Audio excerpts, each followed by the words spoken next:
Hi,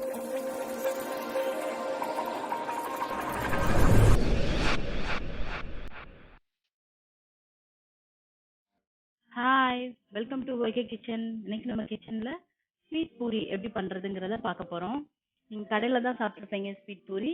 இப்போ நம்ம வீட்லயே அதை எப்படி பண்ணலாம்னு பார்க்கலாம் வாங்க. ஸோ இதுக்கு நான் 1 கப் மைதா எடுத்திருக்கிறேன் ஒரு பவுல்ல.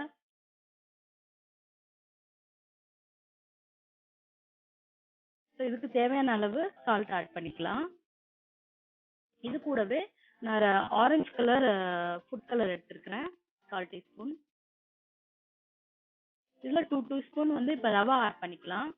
ஒரு ஸ்டிஃப்னஸ்க்காக ஆட் பண்றோம். ரவா ஆட் பண்ணலனாலும் பரவாயில்ல. நீங்க பேக்கிங் சோடா இருந்துச்சுன்னா அதை ஆட் பண்ணிக்கோங்க லைட்டா. இது ரெண்டுல எதுனாலும் ஆட் பண்ணிக்கலாம். மைதாங்கிறனால நீங்க கொஞ்சம் கொஞ்சமா தான் தண்ணி ஊற்றி இதை மிக்ஸ் பண்ணணும் சப்பாத்தி மாவு பதத்துக்கு. இல்லைன்னா ரொம்ப தண்ணி விட்டுரும். ஸோ நீங்க கொஞ்சம் கொஞ்சமா ஆட் பண்ணி நம்ம சப்பாத்தி மாவு மாதிரி பிசைஞ்சிக்கலாம். ஓரளவு பிசைஞ்சதுமே ஒரு டீஸ்பூன் இப்போ ஆயில் விட்டு நம்ம பிசைஞ்சிக்கலாம்.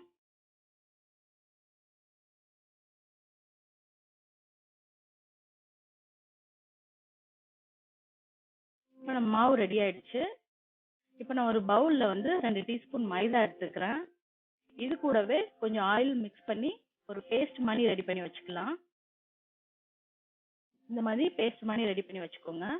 இப்போ நம்ம மாவு ரெடி பண்ணோம் இல்லையா, அதை வந்து 3 சப்பாத்தியா நல்லா 3 பங்கா பிரிச்சு 3 சப்பாத்தி மாவு மாதிரி இந்த மாதிரி ஸ்ப்ரெட் பண்ணி வச்சிருங்க. இதுல வந்து நம்ம ரெடி பண்ண பேஸ்ட் இருக்கு இல்லையா, மைதா மாவு பேஸ்ட், அதை ஒவ்வொன்றுலையும் அப்ளை பண்ணிட்டு ஒன்று மேல ஒன்று இந்த சப்பாத்தியை வந்து நம்ம வந்து மேலேயே அடுக்கணும் அப்படியே. ஏன்னா இது லேயர் வர்றதுக்காக இந்த மாதிரி பண்றோம். இந்த மாதிரி நம்ம பேஸ்ட் அப்ளை பண்ணலைன்னா எல்லா மாவுமே ஒன்றா மிக்ஸ் ஆயிடும். ஸோ இந்த பேஸ்ட் அப்ளை பண்ணும்போது அது லேயரா பிரிஞ்சு வரும் நம்ம டீப் ஃப்ரை பண்றப்ப. இப்போ நம்ம இதை ஃபுல்லு நல்லா ரோல் பண்ணிக்கலாம். இந்த மாதிரி ஃபுல்லா ரோல் பண்ணும்போது இந்த பேஸ்ட் அப்ளை பண்ணிக்கோங்க.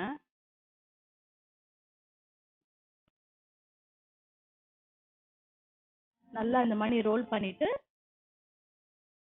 நம்ம அதை இப்போ சின்ன சின்ன பீஸா கட் பண்ணிக்கலாம்.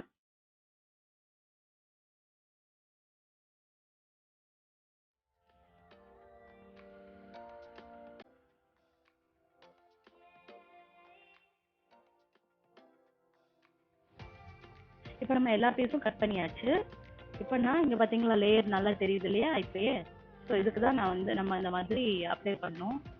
ஸோ இதை வந்து நம்ம சப்பாத்தி மாதிரி ரவுண்டா தேய்க்க தேவையில்லை. இந்த மாதிரி நீல வாக்கில் தேய்ச்சாலே போதும். ரொம்ப சாஃப்டா தேய்ங்க, ரொம்ப அழுத்தி தேய்க்க வேண்டாம். சாஃப்டா தேய்ச்சிக்கோங்க. ஸோ இது நம்ம டீப் ஃப்ரை பண்றப்ப லேயர் பை லேயரா வந்துடும்.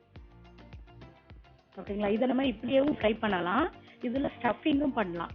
இந்த மாதிரி ரவுண்டா நம்ம வந்து தேய்ச்சிட்டு இது நடுவில் என்ன மாதிரியான ஸ்டஃபிங் வைக்கலாம், தேங்காய் அண்ட் ஸ்வீட் போட்டு ஸ்டஃபிங் வைக்கலாம். நான் இதில் வந்து ரவா, நட்ஸு அண்ட் தேங்காய், சுகர் இது 4ஐயும் தனித்தனியாக ஃப்ரை பண்ணி மிக்ஸ் பண்ணி இதில் வந்து ஸ்டஃபிங் பண்ணியிருக்கேன்.